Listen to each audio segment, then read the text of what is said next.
The full thing will be on Patreon because this is the censored version. Warning, period. That's literally it. But anyways, let's get on. Your hands trembled as it only clicked in your mind that you had killed someone, and your breath pace quickened as you were having another panic attack. Fuck, why is this happening to me? You thought. You closed your eyes as tears rolled down your cheeks. You covered your mouth to keep any noise from spilling. Your other hand was squeezing your leg. You didn't know if it was out of self-comfort or frustration. Calm down, Yin. Calm down. You need to escape. You repeated that thought in your head like a chant. You tried your hardest to calm your heart, trying to be brave in this shitty situation. You don't know how long you were in that same position, but all that mattered was that you managed to slightly calm down. You were calm enough to think of a way out. You looked around the basement. It was dimly lit, your eyes searching for anything that could help you escape. But your eyes landed on a dirty long cloth. Your eyes glanced to Mimikyu's dead body. You couldn't help but gag again, feeling your stomach churn.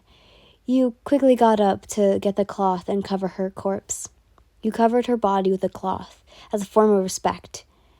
You quickly turned away, trying not to give yourself another panic attack. You inhaled and exhaled in an attempt to stop any kind of breakdowns threatening you. I need to get out of here, you thought. I slowly walked towards the door that led to the exit of the basement. I continued to walk towards the door, quietly and carefully. I wanted to hear any footsteps to see if there was anyone home. I stood there for 10 minutes and let out a sigh of relief as I didn't hear any. I then went back to the basement and looked around for a weapon or anything I can use. Taking a mental note to ignore Mimikyu's rotting body, my mind couldn't focus, especially with the scent filling my lungs. Yin, focus. You need to leave this hellhole. I tried to distract myself by focusing on looking for a weapon. Why I was placed in this situation? Why was I in this game? What the hell did I do to deserve this mental and physical torture? Who would do this to me, and why? Why is Blake also here? I don't think he deserves to be stuck here. Why? Why am I here? When I can leave, I should have just listened to Blake. I should have just stayed inside Eichi's house. I should have. A drop of water falls on my arm and I snap out of my thoughts. I sniffled as I wiped away my tears. I don't have time to think about this. I need to get out of here first, but my mind just it's a fucking mess. I can't think properly. Fuck. I kept mentally cursing at myself. My thoughts were put in a halt as I soon saw a rusty wrench on the floor. I quickly grabbed it and clutched it near my chest. Now all I had to do was to escape this fucking hellhole. I carefully walked up the stairs to the door of the basement, my hands trembling, clutching the handle. I inhaled and exhaled slowly before turning the doorknob. I mentally thanked whatever was out there that the door wasn't creaky as shit. I slowly took a peek and my eyes widened when I saw Nezuko. I quickly hid inside the basement again. My breath hitched as I wasn't expecting anyone to be home.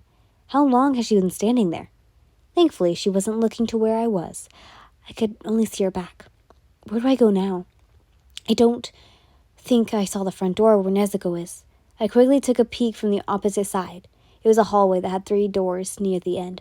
Fuck, I don't know what's inside those rooms. It might be the dead end, but Nezuko's on the other side. But I don't know if I can trust her. God damn it, fuck. Yin, why are you doing this to yourself? I mentally cursed as I walked towards Nezuko. My heart stopped in fear as soon as she turned around. Her cheeks were wet from the tears along her face that were red from crying. Her facial expression turned into relief. She then ran towards me and hugged me. My body trembled at the contact, not knowing what will happen next. She cried in my arms as I stood there, frozen. Yin, I'm sorry. I'm so sorry. She sobbed as soon as she pulled away. He didn't harm you in any way, right? Her voice broke, and she frantically looked around my body for any signs of harm. No, I stuttered. Oh, thank God. She sighed with relief. She then looked me dead in the eyes. You need to leave. He's going to arrive soon. She panicked as she started to push my body towards what seemed to be the front door. I didn't know what to do. It was all happening way too fast, but I let her push me towards the door. Leave now, she whispered. I stared at her for a moment. I was cut off by her. Please, he's going to arrive soon, she begged. Her bottom lip quivered. I don't know why, but my heart felt heavy. She helped me. Oh, she helped him, sorry. She's the one that got me into this mess, but she... I was about to leave, but when I looked back, she's the same as me, a victim of his scheme. As soon as I turned away from her, I ran from that house. My heart was beating out of my chest as my legs trembled from the exhilaration. None of that mattered. None of the pain I was feeling mattered. All I needed to do was, Eichi. I need to find him. Maybe he can help. Where did he live again? I stopped in my tracks as I was left with going right, left, or straight ahead. I didn't dare take any turns. Left and straight seemed unfamiliar. All I was left was going straight ahead. I soon arrived near a park. Where do I go now? Should I head inside the park? Fuck. Maybe I should. I headed towards the park. From afar, I could see familiar houses. Maybe this is near where Eichi is. I quickly left the park and headed to the subvision with the familiar houses. What the hell do I do when I meet Eichi? Go look for Blake? Where even is he right now? I don't know where the portal is. Fuck. Standing here isn't going to do me anything. I should start looking around this neighborhood. I started walking around, observing the houses if they looked remotely familiar. I started walking around, looking for any houses that seemed remotely familiar. As I continued looking, I felt a hand grip my arm.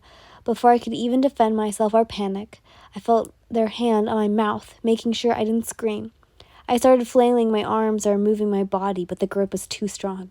The person harshly pulled me inside the alleyway. My eyes darted to look at who it was. Eichi. Fuck, I almost had a mental breakdown. He seemed to be looking somewhere, as if looking to see if there was anyone out there.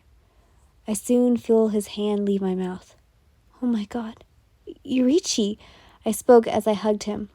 I felt his body twitch. He must have been surprised that I suddenly hugged him. What are you doing here? Eichi asked as I felt his hand on my back. Why is his hand so cold? I was looking for you. Blake. I stuttered as I hugged him tighter. I tried not to sob or cry. He didn't say anything else, just kept rubbing my back. He soon pulled away. Come on, I'll take you somewhere safe, he told me. I nodded my head and I held his hand. He started leading me somewhere, an unfamiliar road. Eichi, where are we going? I asked before he could. Nothing happened. Got that? Eichi helped me. He helped me. That's it. That's right. Nothing happened. Happy ending. Happy ending. Happy ending. Yen? Huh? Is someone calling out my name? I slowly wake up to see Blake's face. Blake? I spoke out in disbelief. What is he doing here? Didn't he? I saw him. You alright? You look shocked. Blake asked. I couldn't even form a sentence. What is this? You passed out on the bench. Must have been because of the heat. Well, since you're awake, get up, you brat. We're at the beach, and we came here to have some fun, so come on. Blake spoke out. Uh-huh. Oh, yeah, he's wearing beach shorts. Huh. I looked down to see that I was wearing a two-piece swimsuit. It was cute. The bottom had a frilly skirt. On the inside... What? Huh? Oh, while on the inside, the top was a two-top. Yeah, the beach. The beach, yes. I was on a beach trip with them. How could I be so stupid and forget that? Gosh, I was about to get up and my eyes wide. I realized my elbow, he was looking at my thigh? I looked down to see blood. Wait, blood? Ah, shit. Did you seriously forget to track your period? Ah, fuck. I'll get a towel and set new clothes. Oh, and yeah, tampons and pads. I'll be back. Head to the restroom. Blake instructed me as he ran to go get what we needed. I was about to get up, but dropped to my knees. Fuck, why does it hurt? Why are my thighs trembling? Is my period this bad? No, it isn't a... Shut up. I groaned in pain. God, I moaned as I held the connection between my legs and stomach, practically where my was. Fuck, it hurts. Like something pounding inside me. Like something is splitting me open. This sucks. Has my period always been this bad? Fuck. Why has God given us women periods? I slowly got up, still trembling as I struggled to walk. I whispered in pain. Fuck, it really hurts. Just when I thought periods weren't any worse, I thought wrong. This sucks ass. Ugh. Where is the nearest bathroom? I looked around to see a small hut with a sign that had a woman on it. Bingo! I started walking, or fucking crawling, I guess, I don't know. I struggled to walk because of this dumb-ass menstruation to the bathroom. I let out a sigh of relief as soon as I arrived there. Fucking hell. Like I was going through 800 metal struggles at once. I soon headed inside one of the showers and leaned against the wall. This really hurts. Fuck, why does it hurt so much? Why? Please end my fucking suffering. Holy shit. As if the gods had heard my cries for mercy, a similar voice caught my name. Yin? Someone called out for me. Oh, it's Mitsuri's voice. Mitsuri? I asked. She let out a hum in response. Oh, thank goodness you're here. I honestly didn't expect my period to come so sudden while on this beach trip. I sighed as I opened my door. No worries, Yin. Blake gave me everything you needed. I was the one who looked for your panties, so they're here too. These are Blake's shorts. He told me he couldn't find any shorts that fit you, so he started complaining that you were wearing long skirts, dresses, and pants, so he just told me to give you this. Mitsuri informed you, as she handed you the things you needed. Thanks, Mitsuri. I thanked her. Oh, don't thank me. Thank Blake. She giggled. Do you need anything other than that? She added. I shook my head into a no. I can handle it from here. Don't worry, Mitsuri. Mitsuri nodded her head and soon left. I looked at the shorts Blake lent me. It was one of those tropical shorts, the ones that you'd see a bunch of fathers or older men wear. Such an old man's taste in clothing. I soon started to clean myself up, making to wash the bottom of my swimsuit to get rid of, I'm sorry, I just gotta go. Once I was done with that, I wore a fresh set of shorts Blake had lended me. I soon exited the bathroom, and God, finally, I was done with that. I guess won't be able to go to the beach. I'll just dip my feet in, or I can just take pictures and post it online for clout. I soon noticed a familiar green-haired man running up to me. Yin, you all right? Blake told me you were, Izuku looked concerned at me. He was followed by Shoto and Katsuki. Yeah. Too bad I won't be able to swim, though. I sighed as I felt Shoto pat my shoulder. I can join you if you want to dip your feet in the water. I'm not planning on swimming either. He told me. Yeah, sure. I agreed. Katsuki rolled his eyes. Can we go now? I have a barbecue I'm trying to cook. He huffed. I rolled my eyes. Typical Katsuki Bakugo. Yeah, whatever, I replied as I followed them back to our hut. I looked around to see my mom, Blake, Mitsuri, Shinobu, Daki, Gitaru, Blake, Aizawa, and that goofy-ass cat and dog duo. Those weird names. And Yurichi. I walked up to Richi. Having fun? I asked him. He nodded his head. Chad seems to love the tuna that man cooked. Well, this dog loves the meat he barbecued. Yurichi pointed at Katsuki. I turned to Katsuki, who seemed to be arguing with Shoto. Katsuki pulled Shoto away from the cutting board. Move, asshole. Grown-ass man and still can't probably cut a fucking carrot. You should learn from your sister. He complained while Shoto just stood there dumbfounded. He seemed to be used to Katsuki's behavior. I let a small laugh at the scene. I'll go around and help, Yurichi told me. I nodded my head and watched him leave.